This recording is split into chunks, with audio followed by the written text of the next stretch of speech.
Hello everyone, welcome to Guidely. कैसे हैं आप सब? आई होप आप लोग अच्छे होंगे और एग्जाम्स की प्रिपरेशंस अच्छे से चल रही होगी।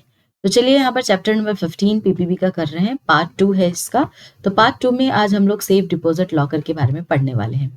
तो चलिए सेशन को स्टार्ट करते हैं। तो सबसे पहले तो ये समझ लेते हैं कि सेफ डिपॉजिट लॉकर्स क्या होता है, क्यों इसका इस्तेमाल किया जाता है। तो सेफ डिपॉजिट लॉकर एक फैसिलिटी है जो प्रोवाइड किया जाता है, स्टोरेज फैसिलिटी है बेसिकली, जो यहाँ पर बैंक्स के द्वारा प्रोवाइड किया जाता है उसके कस्टमर्स को। अगर किसी कस्टमर्स को अपने वैल्यूएबल आइटम को स्टोर करके रखना है तो बैंक आपको इस तरीके की फैसिलिटीज प्रोवाइड करती है। इसके लिए बैंक कस्टमर से चार्ज भी लेती है। तो डिपेंड करता है कि आपने किस तरीके का लॉकर की फैसिलिटी प्रोवाइड की है, उसके हिसाब से यहाँ पर आपका रेंटल चार्जेस लगते हैं। अब यहाँ पर देखेंगे बैंकर और कस्टमर्स के बीच यहाँ पर किस तरीके का रिलेशनशिप होता है। तो यहाँ पर आप देखेंगे लेसर और लेसी का रिलेशनशिप, या बेलर या बेली का रिलेशनशिप आप बोल सकते हो, यहाँ पर बैंकर और कस्टमर्स के बीच होता है। लेसर का मतलब होता है यहाँ पर बैंक लेसर है क्योंकि ये आपको लॉकर की फैसिलिटीज प्रोवाइड कर रही है, ठीक है। और लेसी कौन हो गया? तो हमारा कस्टमर हो गया जो यहाँ पर एज अ रेंटर रह रहा है। एग्जाम में आपसे क्वेश्चंस पूछा जाता है। ड्यूअल कंट्रोल, तो यहाँ पर जब भी आप सेफ डिपॉजिट लॉकर का इस्तेमाल करते हैं तो दो तरीके के यहाँ पर कीज की जरूरत पड़ती है। एक तो कस्टमर की की होती है और दूसरा मास्टर की होता है। तो मास्टर की कोई भी जो हमारा बैंक ऑफिसर होता है उसके इंचार्ज में ये आपका मास्टर की होता है। तो दोनों को जब एक साथ मिला के आप तभी आप लॉक को ओपन कर सकते हो। लेकिन जब हमको लॉक करना होता है तो उस केस में सिर्फ और सिर्फ कस्टमर्स की जरूरत पड़ती है। तो ओनली कस्टमर्स की is use to lock the locker. अब यहाँ पे लॉकर के टाइप्स को देखेंगे तो देखिए डिफरेंट डिफरेंट टाइप्स के यहाँ पर कस्टमर्स होते हैं। जैसे इंडिविजुअल हो सकता है, फर्म हो सकती है, कोई कंपनी, एसोसिएशन, ट्रस्ट, सोसाइटी, ये सब आसानी से लॉकर की फैसिलिटीज को ले सकते हैं। लेकिन कोई माइनर अगर चाहेगा तो वो लॉकर की फैसिलिटीज को अवेल नहीं कर सकता है। कॉमन यूज की बात करूँ तो इंडिविजुअल्स को अपने डॉक्यूमेंट्स हो सकते हैं या कोई ऑर्नामेंट्स रखने हैं, ज्वेलरी रखने हैं, तो उस केस में इस्तेमाल करते हैं। एंटिटीज जैसे बिजनेसमैन वगैरह है तो कुछ उनके इंपॉर्टेंट बिजनेस डॉक्यूमेंट्स हो सकते हैं। डायमंड ट्रेडर्स है तो जो भी उनके ट्रेड स्टॉक्स वगैरह है उनको स्टोर कर सकते हैं। ज्वाइंट कंट्रोल है अगर किसी का, तो यहाँ पर जो भी आपके सॉफ्टवेयर कंपनीज है वो भी स्टोर करके रख सकते हैं इलेक्ट्रॉनिक डिवाइस को जिसमें कॉन्फिडेंशियल डेटा होते हैं। तो यहाँ पर आप देखेंगे कि इन अगस्त 2021 आरबीआई ने इशू कर दिया updated guidelines for the safe deposit locker and custody of the article services. इसको और ज्यादा ट्रांसपेरेंट करने के लिए और ज्यादा सिक्योर करने के लिए आरबीआई ने जो भी हमारे गाइडलाइंस थे रिगार्डिंग लॉकर्स फैसिलिटी उसको अपडेट कर दिया, ठीक है। चलिए अब यहाँ पर बात कर लेते हैं हायरिंग आउट अ लॉकर। यहाँ पर जब भी कोई कस्टमर्स लॉकर की फैसिलिटीज लेने आता है तो बैंक को कुछ चीजों का ध्यान रखना होता है। जैसे पहला आप देखेंगे कि कस्टमर्स की ड्यू डिलिजेंस की बात की गई है, तो केवाईसी और सीडीडी कंप्लायंस होना चाहिए। यानी कि जब भी आप किसी कस्टमर्स को लॉकर फैसिलिटी दे रहे हो तो मेक श्योर कि उनका कंप्लीट केवाईसी एंड सीडीडी हो चुका हो as per the prevention of money laundering act और आरबीआई रेगुलेशंस। फोटोग्राफ्स, यहाँ पर रिसेंट पासपोर्ट साइज का आपको फोटोग्राफ्स की जरूरत पड़ती है जब आप एक लॉकर की फैसिलिटीज देते हो। और जो भी ऑथराइज इंडिविजुअल्स है उनका यहाँ पर फोटोग्राफ्स लेते हो। लॉकर एग्रीमेंट, तो यहाँ पर आप इस एग्रीमेंट में क्लियर लिखवाते हो कि कोई भी ऐसा इलीगल आइटम आप स्टोर करके इस लॉकर में नहीं रख सकते हो। और अगर इस तरीके का कोई भी इलीगल आइटम पाया गया तो बैंक यहाँ पर एक्शंस ले सकती है, लीगल एक्शंस यहाँ पर ले सकती है। लॉकर अलॉटमेंट की बात की जाए तो यहाँ पर जो बैंक्स होते हैं उनको पूरी की पूरी लिस्ट मेंटेन करके रखनी चाहिए कि कितने उनके पास वैकेंट या अवेलेबल लॉकर है, कितने कस्टमर्स को और ज़्यादा रिक्वायरमेंट है, कितने जो कस्टमर्स हैं जिन्होंने अप्लाई किया है लॉकर फैसिलिटीज़ के लिए। अब यहाँ पर जो है ये सारी चीज़ें उनको क्या करनी है, इसको रिकॉर्ड करके रखना है। कहाँ पे? तो आपको सीबीएस में, यहाँ पर कोर बैंकिंग है उसमें आपको स्टोर करके या किसी अन्य सॉफ्टवेयर में रखना है ताकि आपका यहाँ पर ट्रांसपेरेंसी बना रहे regarding the locker allotment. Locker agreement की बात करूं तो बैंक्स यहाँ पर फॉलो करेगी स्टैंडर्ड लॉकर अग्रीमेंट जो कि सेट किया गया है इंडियन बैंक एसोसिएशन के द्वारा।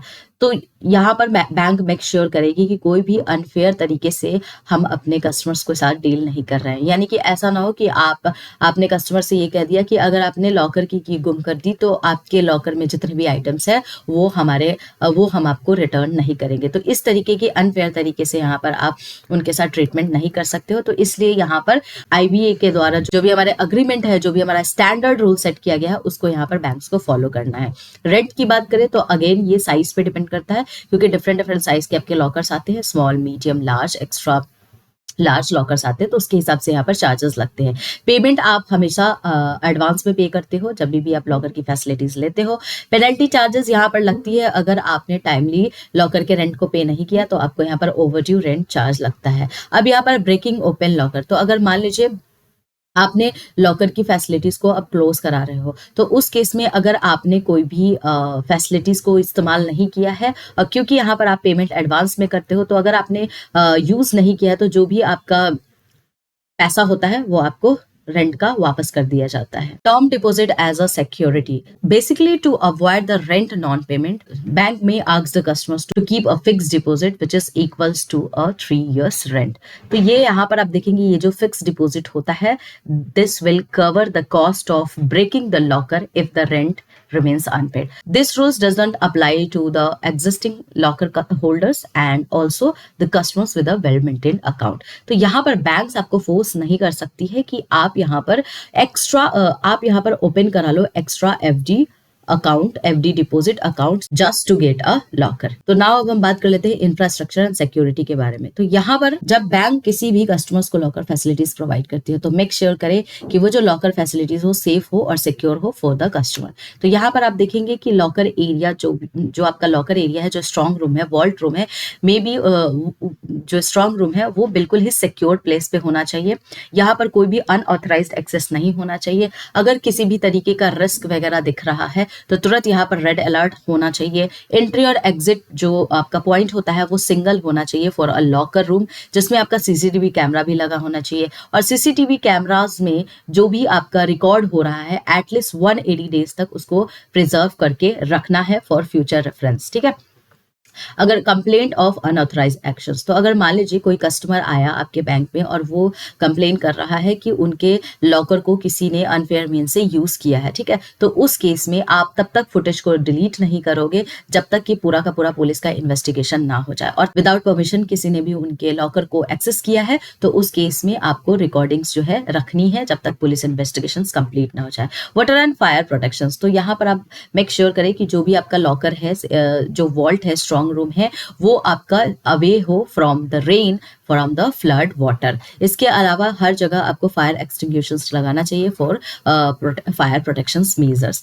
लॉकर स्टैंडर्ड्स की बात की गई तो दो तरीके के लॉकर स्टैंडर्ड्स हैं, एक मैकेनिकल लॉकर है और एक इलेक्ट्रॉनिक्स लॉकर है। तो दोनों के जो भी स्टैंडर्ड्स है यहाँ पर मीट करने चाहिए। जैसे कि मान लीजिए कोई भी बैंक है, XYZ बैंक है, अगर वो यूज कर रहा है यहाँ पे डिजिटल लॉकर फैसिलिटीज को, तो यहाँ पर वो क्या करेगा, कस्टमर्स का फिंगरप्रिंट वेरिफिकेशन करेगा और OTP ऑथेंटिकेशन होगा। और जितनी बार भी एक्सेस किया जाएगा, जितनी बार भी अटेम्प्ट किया जाएगा, उसको आप कहाँ पे लॉग इन करोगे, उसको सिस्टम में, ठीक है।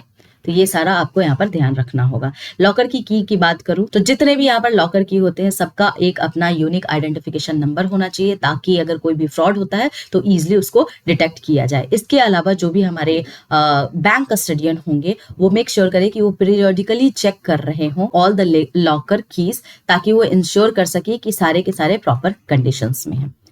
इसके बाद आता है लॉकर ऑपरेशन की बात आती है। तो यहाँ पर आप देखेंगे कि ओनली एक्सेस टू लॉकर, तो ओनली द लॉकर हैरर और जो ऑथराइज पर्सन होंगे वही इस लॉकर की एक्टिविटीज को, लॉकर की फैसिलिटीज को अवेल कर सकते हैं आफ्टर आइडेंटिटी वेरिफिकेशन। तो जो भी रिकॉर्ड होगा लॉकर एक्सेस का including date, time and signature, उसको बैंक मेंटेन करके रखेगी। तो एक यहाँ पर रजिस्टर, यहाँ पर वॉल्ट रूम से रिलेटेड कि कितनी बार जो है वॉल्ट रूम को विजिट किया गया है, कौन यहाँ पर वॉल्ट रूम में इंटर किया है, ये सारी चीजें यहाँ पर आपको रजिस्टर बुक में रजिस्टर करके रिकॉर्ड करके रखनी है।